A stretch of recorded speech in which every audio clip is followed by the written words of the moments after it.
नमस्कार मित्रों, कभी आपने महसूस किया है कि कुछ प्रश्न ऐसे होते हैं जो बाहर से नहीं आते, वे भीतर से उठते हैं। कोई उन्हें सिखाता नहीं, कोई उन्हें बढ़ता नहीं, वे अपने आप जन्म लेते हैं। जैसे किसी दिन अचानक आपको यह एहसास हो जाए कि जिस जमीन पर आप खड़े थे वह हमेशा से इतनी ठोस नहीं थी। आज का सवाल भी वैसा ही है। यह किसी किताब से नहीं आया, यह किसी विचारधारा से नहीं आया, यह किसी आंदोलन का नारा नहीं है। यह सवाल केवल अनुभव से आता है, इतिहास को देखकर, मनुष्य को देखकर और स्वयं को देखकर। यदि ईश्वर नैतिक है तो धर्म अमानवीय क्यों रहे? यह सवाल सुनने में जितना सरल है, भीतर से उतना ही बेचैन करने वाला है, क्योंकि यह सवाल हमें मजबूर करता है कि हम पहली बार ईश्वर और धर्म को अलग अलग रखकर देखें। अब तक हमने यही सीखा है कि ईश्वर और धर्म एक ही है, कि धर्म ईश्वर की वाणी है, कि धर्म पर सवाल उठाना ईश्वर पर सवाल उठाना है। लेकिन क्या कभी हमने यह साहस किया है कि इन दोनों के बीच थोड़ी दूरी रखकर देखें, बिना श्रद्धा के, अपराध बोध के और बिना नकार के गुस्से के? इतिहास को अगर ध्यान से देखें तो एक अजीब सी बात सामने आती है। मनुष्य जहां भी गया उसने अपने साथ धर्म को नहीं, सत्ता को उठाया, और जहां सत्ता गई वहां धर्म उसके पीछे पीछे आना पड़ा। वहां धर्म को उसके पीछे पीछे आना पड़ा, क्योंकि सत्ता को वैधता चाहिए होती है, और धर्म से ज्यादा शक्तिशाली वैधता किसी चीज के पास नहीं होती। जब किसी आदेश के साथ ईश्वर का नाम जुड़ जाता है तब वह आदेश प्रश्नों से परे चला जाता है, और यहीं से नैतिकता का पतन शुरू होता है। धर्म हमेशा कहता है कि नैतिकता ईश्वर से आती है, लेकिन अगर यह सच होता तो नैतिकता हर जगह एक जैसी होती। वह समय के साथ नहीं बदलती, वह सभ्यताओं के साथ नहीं बदलती, वह शासकों के साथ नहीं बदलती। लेकिन वास्तविकता यह है कि नैतिकता हर जगह बदलती है। कभी जो पवित्र था वही आज अमानवीय है, कभी जो धर्म था वही आज अपराध है। यह बदलाव ईश्वर में नहीं दिखता, यह बदलाव समाज में दिखता है। कभी गुलामी ईश्वर की इच्छा मानी जाती थी, धर्म ग्रंथों में इसके लिए तर्क थे। आज वही गुलामी सबसे बड़ा नैतिक अपराध मानी जाती है। क्या ईश्वर ने अपनी नैतिकता बदली या मनुष्य की चेतना बदली? अगर ईश्वर ने बदली तो वह शाश्वत नहीं, और अगर मनुष्य की चेतना बदली तो नैतिकता का स्रोत मनुष्य है, ईश्वर नहीं। और यही बात सबसे ज्यादा डराती है, क्योंकि अगर नैतिकता मनुष्य से आती है तो जिम्मेदारी भी मनुष्य की है। तब हम ईश्वर के पीछे छुप नहीं सकते।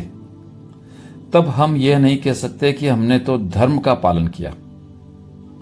तब हमें यह स्वीकार करना पड़ेगा कि जो कुछ भी हुआ वह हमने किया। धर्म ग्रंथों को जब हम खोलते हैं तो हमें ईश्वर कम समाज ज्यादा दिखाई देता है। पुरुषों का समाज, युद्धरत समाज, भय से भरा समाज, एक ऐसा समाज जिसे व्यवस्था चाहिए थी, नियंत्रण चाहिए था, और उसके लिए उसने ईश्वर को एक संरचना बना दिया। धर्म ग्रंथों में स्त्री का स्थान, शूद्र का स्थान, शत्रु का स्थान, यह सब सामाजिक संरचनाएं हैं, देवी नहीं। अगर ईश्वर चेतना है तो वह चेतना आदि कैसे हो सकती है? अगर ईश्वर न्याय है तो वह जन्म से अन्याय कैसे कर सकता है? यहीं पर दर्शन धीरे से हस्तक्षेप करता है, बिना शोर के, बिना घोषणा के, और सबसे पहले एक नाम उभरता है स्पिनोजा। स्पिनोजा ने ईश्वर को किसी आकाशीय राजा की तरह नहीं देखा। उन्होंने ईश्वर को प्रकृति कहा। जो है वही ईश्वर है, जो नियम है वही ईश्वर है। ईश्वर कोई आदेश नहीं देता, कोई दंड नहीं देता, कोई इनाम नहीं देता। वह केवल अस्तित्व है। अगर ऐसा है तो धर्म ग्रंथों में दिए गए नैतिक आदेश ईश्वर के कैसे हो सकते हैं? वे मनुष्य के होंगे, वे समाज की जरूरतों से निकले होंगे। स्पिनोजा के यहां ईश्वर डर नहीं पैदा करता, समझ पैदा करता है। और जैसे ही समझ आती है, नैतिकता अपने आप जन्म लेती है। लेकिन धर्म ने समझ की जगह डर को चुना, क्योंकि डर से नियंत्रण आसान होता है, डर से सत्ता स्थिर रहती है, समझ से प्रश्न पैदा होते हैं। फिर आता है एक और असहज नाम, निश्चय। निश्चय धर्म पर हमला नहीं करते, वे नैतिकता पर हमला करते हैं। वे कहते हैं कि धर्म ने नैतिकता को एक राजनीतिक औजार बना दिया। दुख को महिमा मंडित किया गया, आज्ञाकारिता को पुण्य कहा गया, जीवन की स्वाभाविक ऊर्जा को पाप घोषित कर दिया गया। अगर कोई जीवन को पूरी तरह जीना चाहता है तो उसे अपराध बोध दिया गया। अगर कोई प्रश्न पूछता है तो उसे अहंकारी कहा गया। अगर ईश्वर नैतिक है तो क्या वह ऐसी नैतिकता चाहेगा जो जीवन को कुचल दे? या फिर यह नैतिकता सत्ता की सुविधा थी, ईश्वर की नहीं? और फिर एक गहरा मौन आता है, जो किसी तर्क से नहीं, किसी उपदेश से नहीं, बल्कि करुणा से बोलता है। बुद्ध ईश्वर के पक्ष या विपक्ष में खड़े नहीं होते। वे केवल मनुष्य के दुख को देखते हैं। वे कहते हैं कि दुख का कारण अज्ञान है, लोभ है, आसक्ति है। यहां नैतिकता किसी आदेश से नहीं आती, वह जागरूकता से आती है। कोई ईश्वर का डर नहीं है, फिर भी करुणा है। कोई दंड का भय नहीं है, फिर भी अहिंसा है। तो सवाल अपने आप उठता है, अगर बिना ईश्वर के करुणा संभव है तो क्या नैतिकता के लिए ईश्वर अनिवार्य है? या फिर ईश्वर को नैतिकता का स्रोत बताना केवल एक मनोवैज्ञानिक सहारा है?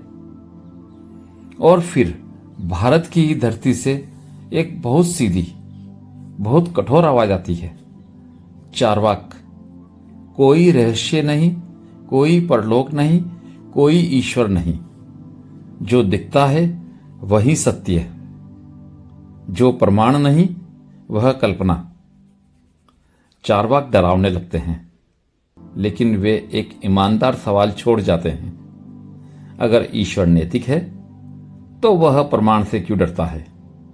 क्यों हर बार सवाल को पाप कहा जाता है?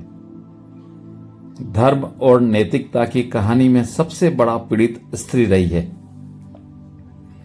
लगभग हर धर्म में, हर संस्कृति में स्त्री को नियंत्रित किया गया, कभी उसके शरीर से, कभी उसके मन से, कभी उसके मौन से।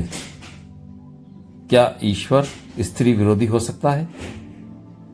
अगर ईश्वर चेतना है तो क्या वह अपनी ही चेतना के आधे हिस्से को दबाना चाहेगा? या फिर यह समाज की असुरक्षा थी जिसे ईश्वर के नाम से पवित्र कर दिया गया? जाति भी वही कहानी कहती है। जन्म से ते नैतिकता, जन्म से ते पवित्रता। यह व्यवस्था इतनी क्रूर है कि इसे किसी नैतिक ईश्वर से जोड़ना लगभग असंभव हो जाता है। अगर ईश्वर न्याय है तो वह जन्म से अन्याय कैसे कर सकता है? और फिर समय का सवाल लौटता है। समय सब कुछ बदल देता है। नैतिकता बदलती है, धर्म बदलते हैं, ईश्वर की व्याख्या बदलती है। अगर ईश्वर शाश्वत है तो उसकी नैतिकता क्यों बदलती है? शायद इसलिए क्योंकि वह नैतिकता ईश्वर की थी ही नहीं, वह मनुष्य की थी। शायद ईश्वर कोई व्यक्ति नहीं है, शायद वह कोई सत्ता नहीं है, शायद वह कोई नियम देने वाला राजा नहीं है। शायद ईश्वर एक संभावना है, एक ऐसी संभावना जो तब प्रकट होती है जब मनुष्य डर से बाहर आता है, जब वह प्रश्न पूछने का साहस करता है, जब वह अपनी जिम्मेदारी स्वयं उठाता है। और शायद धर्म उस संभावना को पकड़ने की एक शुरुआती कोशिश थी, लेकिन जैसे जैसे सत्ता जुड़ती गई, धर्म भारी होता गया, कठोर होता गया और अंततः अमानवीय हो गया।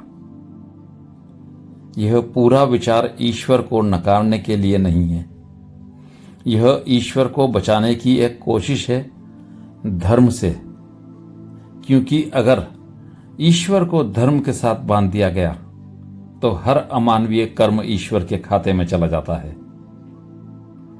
शायद अब समय आ गया है कि हम ईश्वर से कम और मनुष्य से ज्यादा ईमानदार हों। यह स्वीकार करें कि जो कुछ भी हमने किया, और अगर नैतिकता चाहिए तो वह किसी आदेश से नहीं, हमारी चेतना से आएगी। आपकी क्या राय है ईश्वर के बारे में, धर्म के बारे में? इस बारे में कमेंट करके जरूर बताएं। पॉडकास्ट अच्छा लगा हो तो सब्सक्राइब करें, लाइक करें और शेयर करें। धन्यवाद।